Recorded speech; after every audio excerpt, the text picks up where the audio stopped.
Viadotto Petrusa, ci siamo. L'ANAS per i lavori di ricostruzione del viadotto Petrusa in corrispondenza del chilometro 300 della statale 122 Agrigentina ha avviato l'iter. Considerata l'urgenza degli interventi, scrive l'ANAS, si prevede di attuare le procedure previste dai regolamenti vigenti per accelerare l'iter tecnico-amministrativo, avvalendosi anche del parere del CGA della Regione Sicilia per l'apposizione del vincolo preordinato all'esproprio. Sono già iniziati infatti gli espropri, azioni che interessano due delle particelle catastali interessate. Il progetto esecutivo del nuovo viadotto Petrusa nelle scorse settimane è stato sottoposto al Comune di Agrigento per la verifica della compatibilità urbanistica e poi si è tenuta la preconferenza dei servizi per l'approvazione. Il viadotto è chiuso da troppi giorni, proteste e sit-in per un tratto di strada che ha fatto discutere.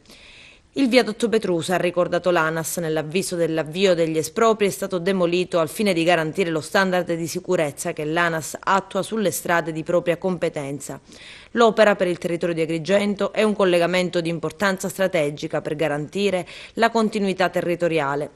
In autunno dovrebbe essere avviata la procedura di appalto per l'affidamento dei lavori del valore complessivo di circa 4 milioni di euro.